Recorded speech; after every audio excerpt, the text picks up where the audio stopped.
Bonjour. Je présente ce message en mon nom et au nom de toutes les personnes présentes à la fin de cette vidéo.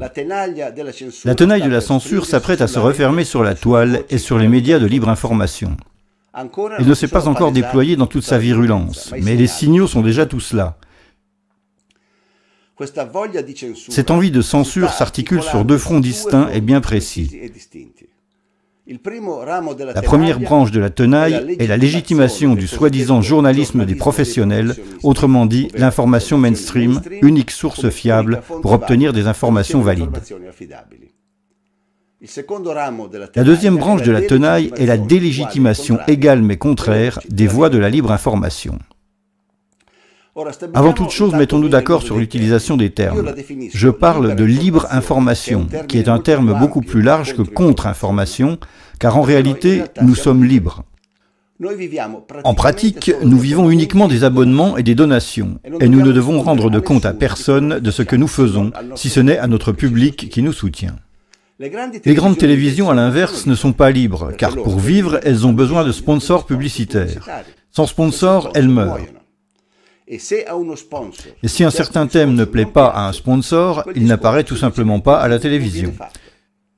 Sur les télévisions nationales, vous ne verrez par exemple jamais de discussion approfondie et sérieuse sur la sûreté des vaccins, car parmi les principaux sponsors des télévisions se trouvent les compagnies pharmaceutiques, et cela ne plaît pas du tout aux compagnies pharmaceutiques de voir remise en cause la sûreté des vaccins. Voilà pourquoi chez Fazio, vous verrez toujours Burioni qui prêche à sens unique et vous ne verrez jamais face à lui de contradicteurs sérieux. Pas plus que vous ne verrez à la télévision de discussions sérieuses sur l'éventuelle nocivité de la 5G.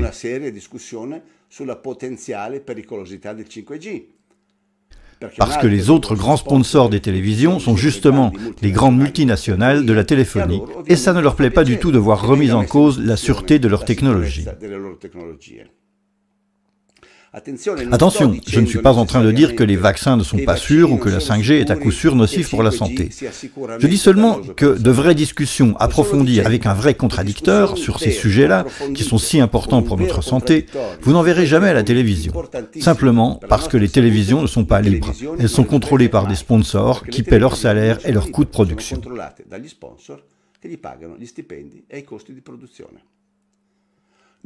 À l'inverse, nous sommes libres. Nous pouvons faire toutes les interviews que nous voulons. Nous pouvons organiser tous les débats que nous voulons. Et ça, évidemment, ça dérange beaucoup ceux qui voudraient avoir le contrôle total de l'information. Et maintenant que notre audience augmente considérablement, puisqu'à nous tous, nous comptons plusieurs millions de vues chaque mois, ils ont décidé de contre-attaquer. Voilà pour l'idée générale. Mais voyons maintenant de plus près les deux branches de cette manœuvre en tenaille qui voudraient tous nous éliminer.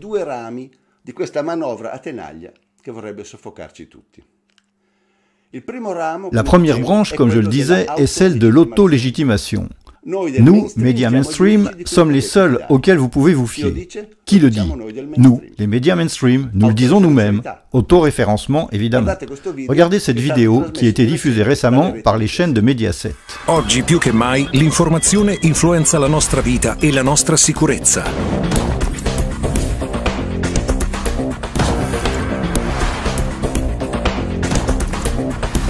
Le notizie sono una cosa seria. Fidati dei professionisti dell'informazione. Scegli gli editori responsabili, gli editori veri. Scegli la serietà. Scegli gli editori responsabili. Choisis des éditeurs responsables. Choisis le sérieux. Voilà qui ils sont. Les éditeurs responsables, ce sont eux. La RAI, Mediaset, LA7 et tous les quotidiens les plus importants. Dommage que quand on creuse un peu, les premiers à raconter des fake news, c'est justement eux.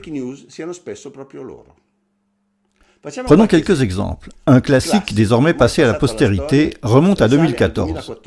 La ministre de la Santé, Madame Lorenzin, est invitée sur le plateau de Bruno Vespa et lance une véritable opération de terrorisme médiatique, décrivant une terrible épidémie de rougeole qui serait survenue à Londres l'année précédente. Ricordo che solo di morbillo a Londra, cioè in Inghilterra, lo scorso anno sono morti 270 bambini per un'epidemia di morbillo molto grave. Par la suite, quelqu'un est allé vérifier sur le site du gouvernement anglais et a découvert que l'année précédente, c'est-à-dire en 2013, il y avait eu un seul mort de rougeole, un adulte d'ailleurs de 25 ans, qui est mort de complications pulmonaires. La rédaction de l'émission a été inondée d'emails de protestation. J'en ai moi-même écrit un, demandant la correction immédiate de la fake news. Mais il ne s'est rien passé. Aucune correction n'est arrivée du présentateur Bruno Vespa. Pourtant, le code déontologique du journalisme stipule clairement que le journaliste corrige sans retard les erreurs et inexactitudes. L'année suivante, Mme Lorenzin réitère le même mensonge dans l'émission Piazza Pulita de Corrado Formigli. Di morbillo si muore in Europa, c'è stata una crisi, un'epidemia di morbillo a Londra, lo scorso anno sono morti più di 200 bambini. Nouvelle vérification, mort de rougeole en Angleterre en 2014, l'année précédente donc, 0. Nouvelle avalanche de mails de protestation, dont les miens, avec des demandes répétées de correction, et de nouveau, aucune rectification de la part de Formigli. Pourtant, il n'y a pas que le code déontologique, il y a aussi le texte unique sur les devoirs du journaliste qui rappelle que les informations qui s'avèrent inexactes doivent être corrigées et les erreurs réparées. Mais rien, aucune correction. Le mensonge passe tranquillement sur les médias mainstream, il est répété et s'imprime dans l'esprit des téléspectateurs. Et ceux qui se sont rendus responsables de propagande ne la corrigent pas, tout en sachant pertinemment que c'est un fake. Ils le savent parce que nous les en avons informés. Autre exemple, Giovanna Botteri, envoyée spéciale à New York, déforme de manière flagrante les propos de Rex Tillerson, futur secrétaire d'État américain, afin de le faire passer pour un ami de Poutine qui excuserait en quelque sorte ses supposés crimes de guerre en Syrie. Supposé par Marco Rubio qui l'interviewe. Con la tensione alle stelle, al congresso il suo futuro segretario di Stato Rex Tillerson, che della Russia è notoriamente un amico, prende le distanze da Mosca, ma non da Putin. Alla domanda del repubblicano Rubio se lo considera un criminale di guerra, risponde no. J'étais très étonné de cette réponse de la part de Tillerson. Alors je suis allé chercher la version originale de l'échange avec Marco Rubio, et j'ai découvert que la réponse de Tillerson avait été complètement déformée par Giovanna Botteri. Tillerson n'a jamais déclaré « Non, pour moi, Poutine n'est pas un criminel de guerre, donc sous-entendu, j'excuse ses actions en Syrie ». Mais il a dit qu'il n'utiliserait jamais ce terme, qu'il s'agissait d'une accusation très grave et qu'avant de porter une telle accusation, il aurait besoin de bien plus d'informations que celles disponibles. Regardez ce passage. Let me ask you this question. Is Vladimir Putin a war criminal? I would not use that term. Now, those are very, very serious charges to make, and I would want to have much more information before reaching a conclusion. Maintenant, c'est un fait extrêmement grave pour une journaliste de la RAI de déformer ainsi les propos du ministre américain des Affaires étrangères. Dans ce cas aussi, j'avais écrit à la rédaction du journal TV en demandant une rectification. Mais comme dans les autres cas, il n'y a eu aucune correction. Autre exemple, Enrico Mentana. D'abord, il déclare soutenir la position du CIFAP, les débunkers italiens, sur le 11 septembre, c'est-à-dire pratiquement la version officielle du gouvernement américain sur le 11 septembre. Et ensuite, il envoie sur les ondes 16 fake news de suite, les unes derrière les autres, racontées par Paolo Attivissimo, le tyran italien, dans une seule émission. Un record absolu, et je crois qu'il n'est pas prêt d'être battu dans l'histoire. J'ai fait une vidéo, celle-ci, où je démontre document à l'appui que toutes les affirmations d'Attivissimo sont fausses, de la première à la dernière, et je le signale à la rédaction de Mentana pour demander une correction. Nous l'attendons toujours. Évidemment, pour des journalistes comme Vespa, Formigli, Botteri ou Mentana, le code déontologique, c'est juste du papier d'emballage. Un autre exemple fameux, survenu en janvier dernier, toujours sur la 7. Andrea Purgatori présente une émission spéciale sur la mort du général Soleimani. Sur Twitter, il annonce en fanfare les images de l'attentat contre Soleimani. Écoutez avec quelle emphase dramatique Purgatori commente ces images. Sono immagini drammatiche, anche se in bianco e nero. Come vedete c'è un convoglio. Sentite le parole del pilota che sta manovrando il drone. Guardate come vengono colpiti uno ad uno tutti i convogli.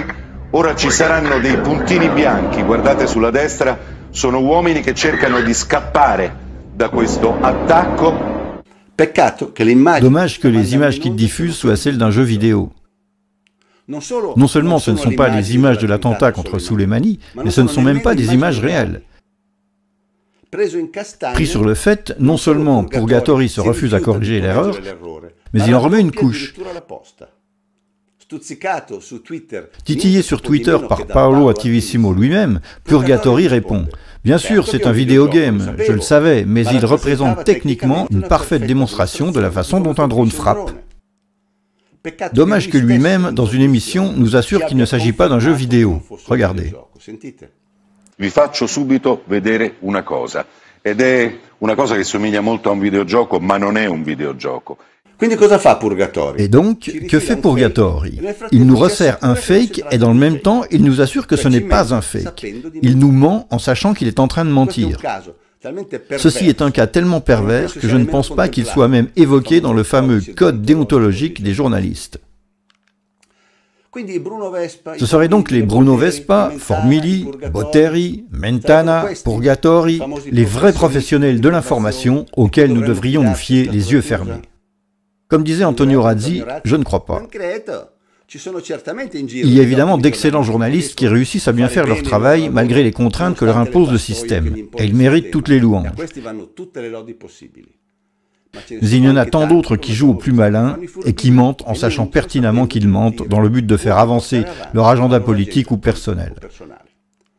Comme en toute chose, il faut juger au cas par cas. On ne donne de carte blanche ni de blanc-seing à personne ici.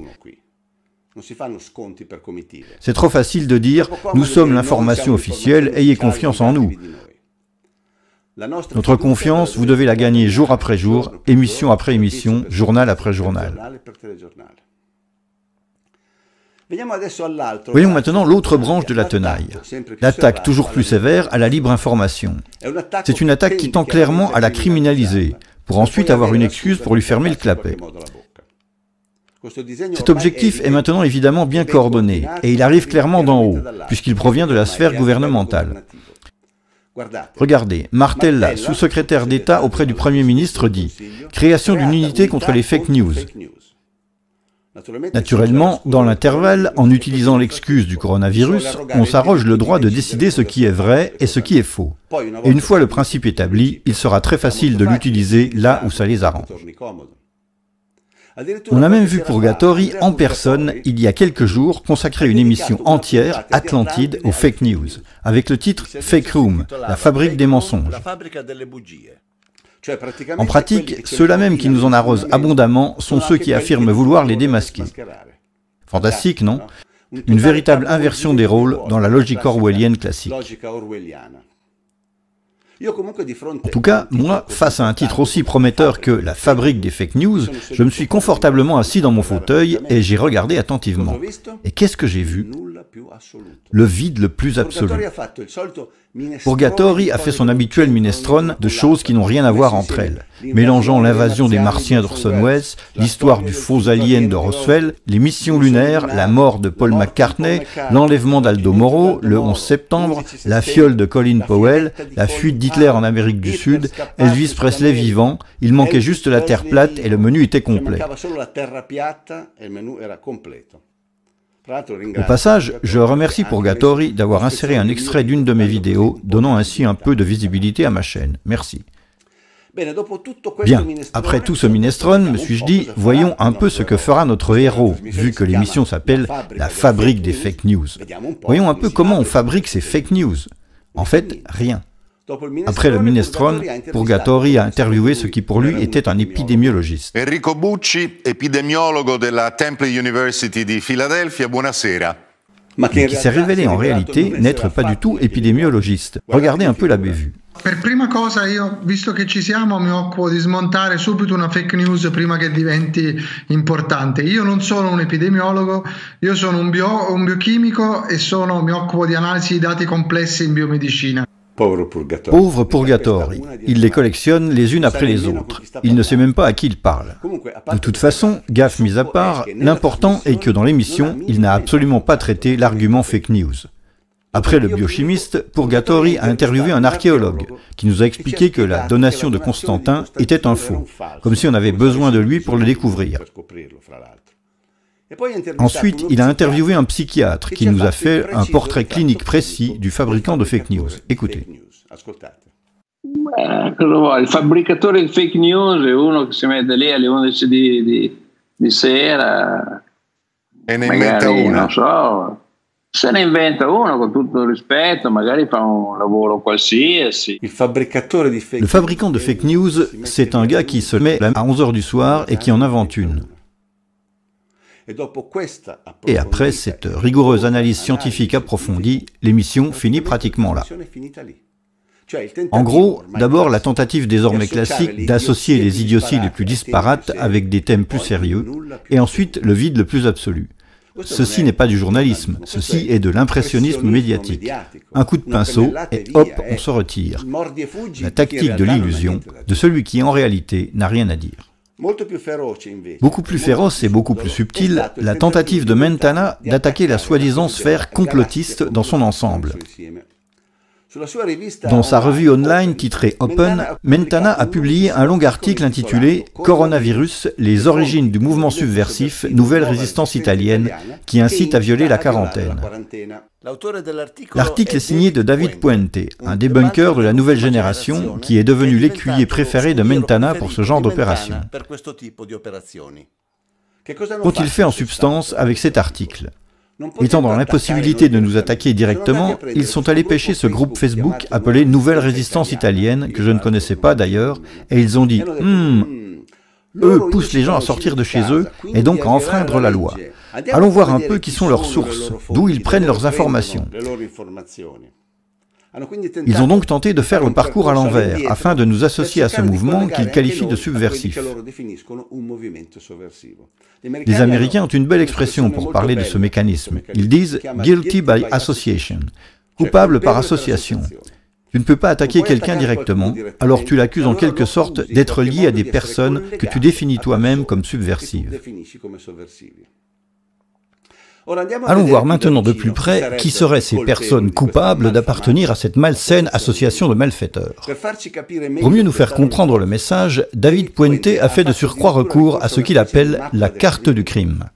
Un peu comme à la télévision, quand on te montre la carte des familles de mafieux dans les documents des forces de l'ordre.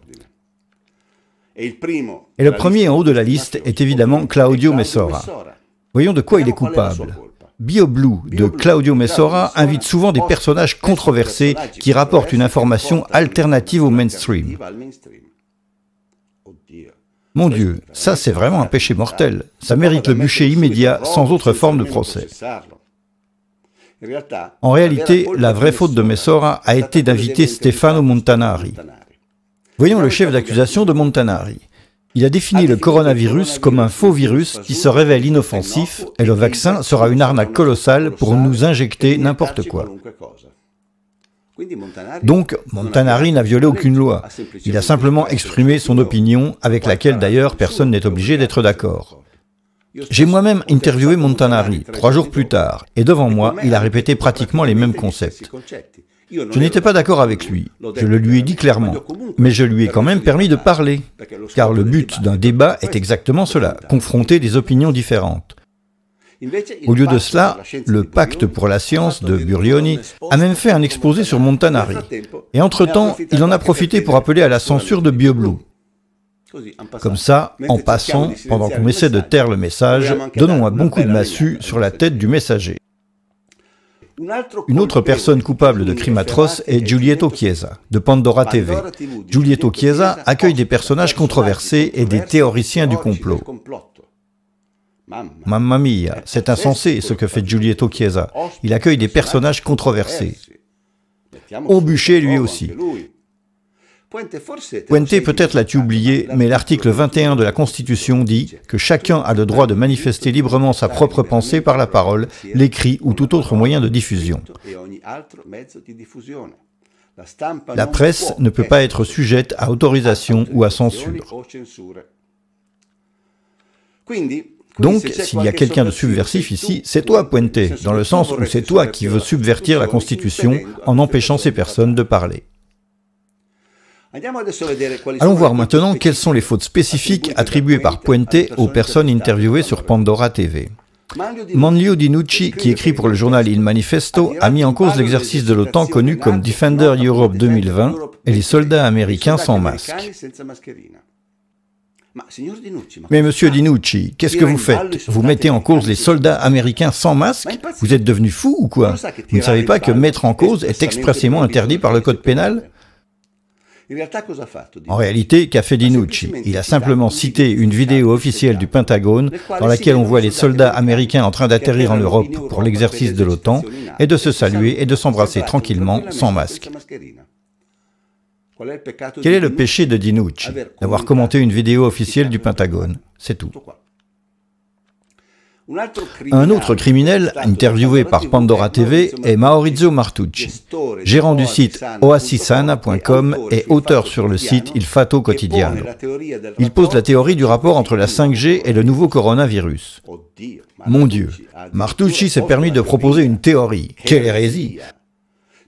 Pensez un peu, nous ne savons pratiquement rien de la 5G parce que personne ne nous dit rien, on en sait encore moins sur le coronavirus, mais David Puente a déjà compris qu'il n'y avait aucune corrélation entre les deux choses, et donc il se permet de mettre à l'index qui le suggère.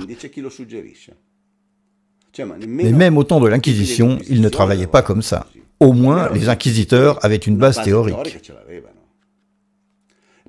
Et encore, Marcello Pamio, gérant du site disinformazione.it, est un défenseur de la médecine traditionnelle chinoise. Quelle horreur! La médecine traditionnelle chinoise.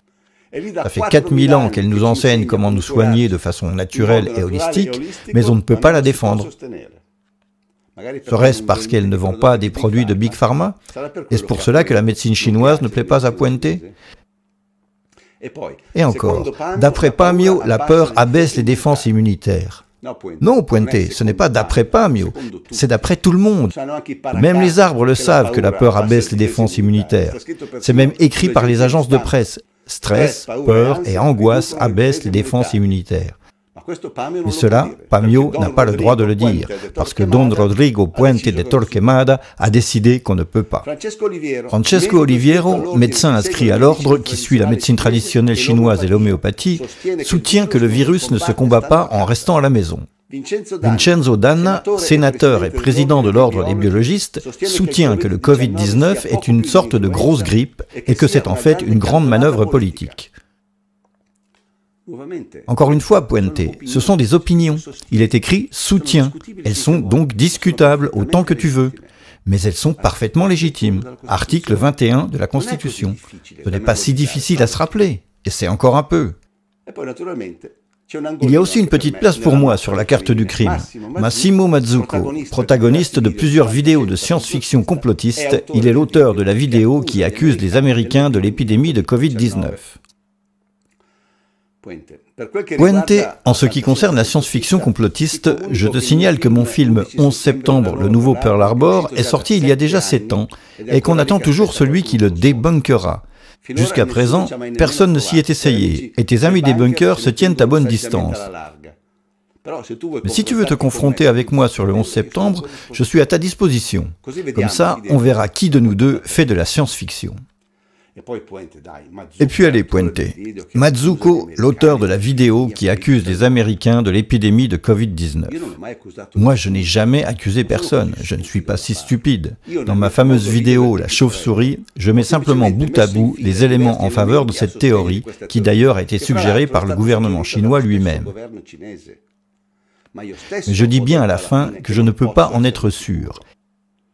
Écoute bien ce que je dis en conclusion de la vidéo. Ora, io non posso sostenere che sia questa per forza la spiegazione di tutto quello che sta succedendo. Io ho solo messo in fila una serie di elementi che portano ad una conclusione sensata. Se ce ne sono altre, cari giornalisti, ben vengano, fatevi avanti. Quindi vedi, Puente, tu vois, Puente, tu racontes des mensonges dans ton article. Je n'ai jamais accusé personne. Tu déformes les phrases des autres et tu publies des fake news alors que tu dis vouloir les combattre. En résumé, nous avons ici un article tout entier basé sur le vide le plus absolu. Où est-il tout ce complotisme subversif? Nulle part, il n'y a rien, juste des mots vides de sens, un souffle de vent. Comme je le disais, cet article est un peu comme un cadre impressionniste, comme du pointillisme. Vu de loin, il semble donner l'impression de quelque chose, et quand on se rapproche, on s'aperçoit que ce sont juste des points colorés.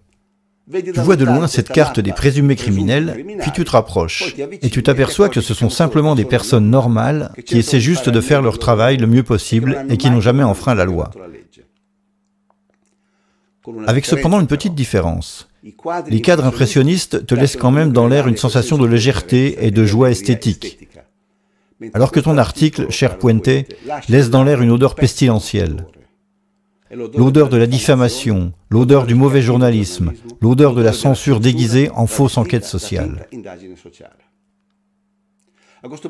À ce point, on pourrait se dire, ok, ce n'est pas grave, Puente est un mauvais journaliste, il y en a tellement d'autres, un de plus ou de moins, ça ne fait pas une grosse différence, n'est-ce pas? Et non, ce n'est pas si simple, car notre cher David Puente, l'auteur de ce torchon, est l'un des fers de lance de la task force gouvernementale contre les fake news. Vous avez compris à quel genre de personnes nous avons affaire? Ce sont ces personnes qui s'arrogent le droit de décider de ce qui est vrai et de ce qui ne l'est pas, et qui voudraient même le faire au niveau gouvernemental. En conclusion, nous sommes sur le point de sortir du tunnel du coronavirus, et on s'apprête à rentrer dans une période extrêmement difficile, je dirais même cruciale pour nos libertés. Une fois cette pandémie terminée, ils chercheront par tous les moyens à profiter de notre faiblesse, aussi bien mentale qu'économique, pour essayer de rendre permanentes certaines mesures qu'ils nous auront présentées comme temporaires, et surtout pour tenter d'en introduire de nouvelles. Ne soyez pas surpris si à l'automne, pour aller voir un match ou pour assister à un concert, il faudra au préalable avoir fait toute une série de vaccins obligatoires. Sinon, vous rentrerez gentiment chez vous, voir le match à la télévision ou écouter le concert sur un téléphone. Car c'est ça la première chose que les compagnies pharmaceutiques essaieront d'obtenir après toute cette histoire de coronavirus. Ils essaieront de faire admettre les vaccinations de masse jusqu'à les rendre obligatoires pour tous. Vous pensez que je suis paranoïaque? Regardez ça. Zingaretti, vaccin obligatoire dans le Lazio pour 2,5 millions de personnes. Nous sommes en train d'évaluer la possibilité dans le Lazio de rendre obligatoire le vaccin contre la grippe pour tous les plus de 65 ans et pour tous ceux qui travaillent dans la santé et dans les catégories de métiers plus exposés et d'activités essentielles. Et donc, comme les activités essentielles, ce sont eux qui en décident, beaucoup de gens devront se faire vacciner s'ils veulent aller travailler. C'est à cela que veulent arriver les compagnies pharmaceutiques. Cette affaire de coronavirus est pour eux une occasion en or, quasi impossible à répéter. Et naturellement, ils utiliseront la télévision qu'ils financent abondamment pour nous marteler la cervelle de façon à arriver à tous nous vacciner, obligatoirement, pour n'importe quoi.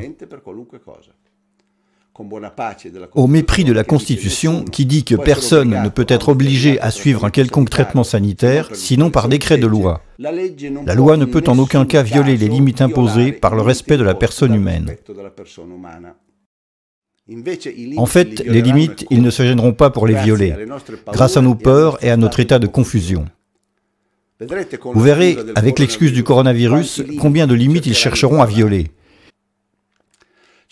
Ils chercheront par exemple à introduire le traçage électronique de nos mouvements à l'aide de notre téléphone, exactement comme ils l'ont fait en Chine avec les habitants de Wuhan. Chaque petit point rouge représente un cas. Et dans une société chinoise où chacun est surveillé par ses achats, ses déplacements ou la reconnaissance faciale, impossible de passer inaperçu. C'est là, je clique. La personne qu'ils ont trouvé malade, qu'il est allé où? Un magasin de fruits, un petit bistrot. Chez nous, ils n'oseront jamais faire une chose de ce genre, me direz-vous. Coronavirus, application en vue sur base volontaire et anonyme. Le travail de la Task Force, instituée pour étudier l'utilisation d'une application qui permet le traçage des contacts pour éviter la diffusion du coronavirus, en est aux étapes finales. Naturellement, pour l'instant, ils te disent que c'est sur la base du volontariat et de l'anonymat. Et après, qu'est-ce qui se passe si un jour tu découvres que parce que tu n'es pas tracé, tu ne peux pas monter dans le bus, aller à la bibliothèque ou entrer dans un supermarché? Soit tu acceptes d'être tracé, soit tu restes à ranger ton frein à la maison et tu envoies ta cousine au supermarché. Donc, oui, c'est sur une base volontaire, mais il faut voir à quel chantage seront soumis ceux qui ne veulent pas l'accepter. N'oubliez pas qu'une chose est volontaire si chacun peut vraiment choisir de l'accepter ou pas, sans condition. Autrement, ça s'appelle du chantage. Le pire, c'est qu'avec des médias mainstream, ils chercheront à faire passer ce fichage quasi policier comme une merveilleuse opportunité. Regardez. Ferrari utilise une appli de traçage pour ses employés. Dans la troisième phase, dit l'article, chaque collaborateur aura l'opportunité de se servir d'une appli avec le traçage des contacts. C'est un support médical sanitaire pour la surveillance de la symptomatologie du virus. L'opportunité. Vous verrez qu'il faudra leur dire merci à la fin, à ces anges protecteurs qui veulent nous suivre partout où l'on va. Naturellement, le plan est né de la collaboration avec une équipe de virologues, parmi lesquels le professeur Roberto Brioni, notre bienfaiteur universel. Mais ce n'est pas tout. Bientôt, avec l'excuse du coronavirus, ils trouveront le moyen de rentrer chez vous et d'emmener qui ils veulent. De nouveau, vous pensez que je suis paranoïaque et complotiste. Cet homme s'appelle Michael Ryan, directeur exécutif de l'Organisation mondiale de la santé, l'OMS. Écoutez bien ce qu'il a dit le 31 mars dernier lors d'une conférence de presse.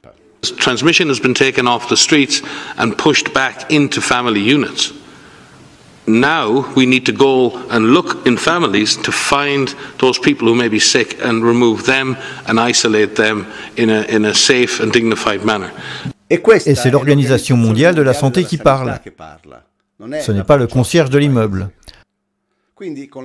Donc, avec l'excuse du virus, ils veulent pouvoir entrer chez vous et prendre vos frères, vos parents ou vos enfants de manière sûre et digne, s'ils le jugent nécessaire. Ensuite, bonne chance chez le juge pour essayer de les récupérer. Naturellement, pour arriver à tout ceci, ils doivent auparavant faire taire au plus vite la libre information. Autrement, ils prennent le risque qu'il y ait trop de gens qui protestent et qui se posent des questions. Et ça ne va pas. Et soyons clairs, il ne s'agit pas seulement du front sanitaire. Après le coronavirus, profitant de la confusion, il y aura une tentative de redessiner de fond en comble la carte du pouvoir, naturellement en faveur de l'élite et aux dépens des simples citoyens. Sur tous les fronts. Ils installeront la 5G partout, sans aucun débat approfondi sur sa dangerosité et sans aucune garantie scientifique sur son innocuité. Et à nouveau, ils utiliseront les télévisions où ils inviteront leurs experts pour nous raconter qu'il n'y a aucun danger et que la 5G est une manne car elle aide les médecins à mieux communiquer entre eux. Comme si les médecins avaient des difficultés pour communiquer, qu'ils utilisaient les signaux de fumée pour se parler et attendaient avec impatience qu'arrive la 5G pour communiquer. Ils nous enseveliront sous des centaines et des centaines de milliards de dettes, arrivées d'on ne sait où, avec je ne sais quelles conditions, et ils utiliseront les télévisions pour nous dire que tout va bien, qu'on devrait être content de tout cet argent qui nous est prêté. Sauf qu'il faudra travailler pendant les 50 prochaines années pour les rembourser, avec des intérêts plutôt salés, évidemment. C'est cela la dictature qui nous attend dans un proche avenir. La dictature de l'information qui nous envoie un message unifié et ne tolère aucun contradicteur. Dans une démocratie, une voie alternative à l'information mainstream est absolument indispensable. Les opinions différentes sont le cœur même du progrès social. Sans cela, la démocratie meurt et c'est la dictature de la pensée unique qui s'installe. Nous ne serons plus réduits en esclavage physiquement comme autrefois, avec les chaînes aux pieds, mais nous le serons au niveau mental avec les chaînes dans le cerveau. Ce qui est pire, car celui qui contrôle les pensées de quelqu'un contrôle aussi beaucoup plus facilement ses actions. Donc, si nous sommes réduits au silence, nous ne serons plus en mesure de vous défendre et de nous opposer à la réduction de vos libertés. C'est donc fondamental, aujourd'hui, de faire savoir que nous sommes nombreux et que nous sommes unis. Nous devons envoyer un message fort et clair, disant que nous sommes unis et solidaires, et que nous ne sommes pas prêts à nous faire passer la muselière par personne. C'est pourquoi nous vous demandons de faire circuler cette vidéo partout où c'est possible. Sur YouTube, sur Facebook, sur WhatsApp, partout où vous réussissez à le faire. Essayez partout et ne vous arrêtez pas tant que vous n'aurez pas exploité tous les contacts possibles dans votre agenda personnel. Sinon, bientôt, nous serons tous obligés de nous agenouiller sans broncher devant le ministère de la Vérité. Bonjour, je suis Silvano Trotta, dirigeant d'entreprise, lanceur d'alerte, chercheur de vérité, et je soutiens l'appel de Massimo Mazzucco. Sono Giulietto Chiesa, giornalista, scrittore, approvo questo messaggio. Marco Tosatti, giornalista, approvo questo messaggio. Sono Fulvio Grimaldi, giornalista, scrittore, documentarista inviato di guerra. Aderisco al 100% all'appello nel video di Massimo Mazzucco. Sono Tiziana Alterio, giornalista e scrittrice, e approvo questo messaggio. Sono Ivan Catalano, ex deputato della Camera dei Deputati italiana, e sono d'accordo con i video di Massimo Mazzucco.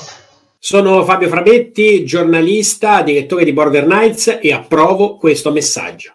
Mi chiamo Raimondo Pische, sono un medico chirurgo e approvo questo messaggio. Sono Alessandra Devetag, avvocato del Foro di Trieste, e approvo questo messaggio.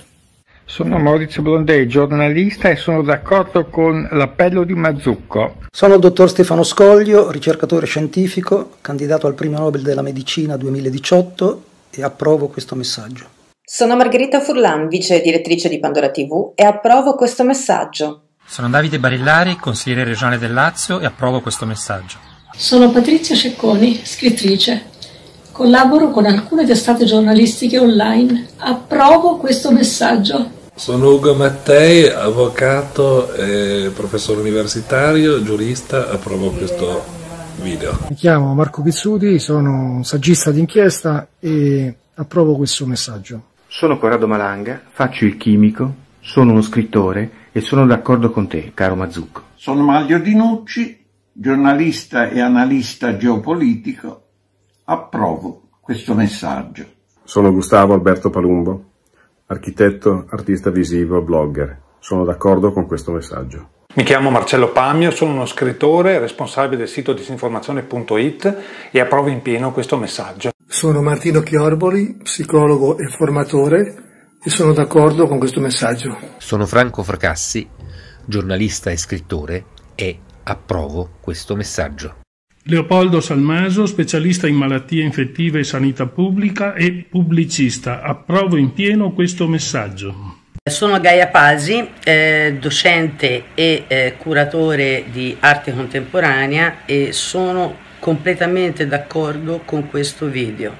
Sono Francesco Celani, fisico, ricercatore multidisciplinare, 2 volte candidato al Nobel della Pace. Approvo il contenuto del messaggio del giornalista Mazzucco. Sono Gabriele Sannino, sono uno scrittore e un giornalista.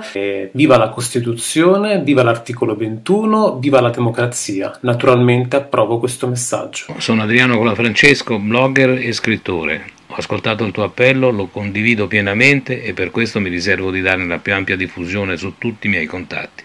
Sono Gintoschi Marazzani Visconti, sono pubblicista e ho scritto dei libri.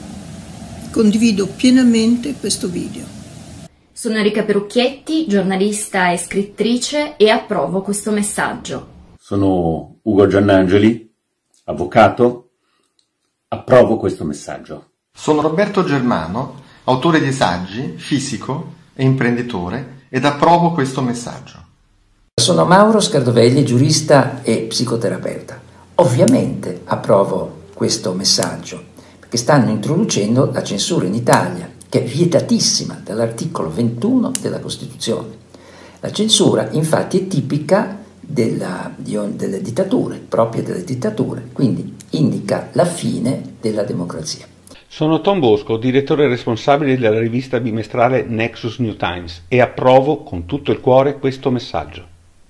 Sono Lara Innocenzi, docente di italiano e scrittrice, e sono d'accordo con il messaggio. Sono Roberto Quaglia, scrittore e ricercatore, e approvo questo messaggio. Sono Giuseppe Turrisi, di Accademia della Libertà. A nome di tutto il gruppo condividiamo l'appello di questo video. Aderisco volentieri alla giusta iniziativa di Massimo Mazzucco e propongo dal canto mio una task force uguale e contraria a quella istituita dalla RAI per contrastare le fake news, tra virgolette, del sistema. Sono Claudio Messora di BioBlue.com e sottoscrivo in pieno l'appello di Massimo Mazzucco, uomo misurato, uomo saggio, uomo socratico, è il Socrate dell'informazione indipendente. Lo sottoscrivo soprattutto nella parte in cui ribadisce l'importanza dell'informazione libera e indipendente in una democrazia, perché non è più il momento, dato l'accerchiamento in atto, di essere tenui, di essere cauti. È il momento di uscire allo scoperto e gridare forte che siamo liberi. Lo dice l'articolo 21, lo dice la Costituzione, e liberi vogliamo restare.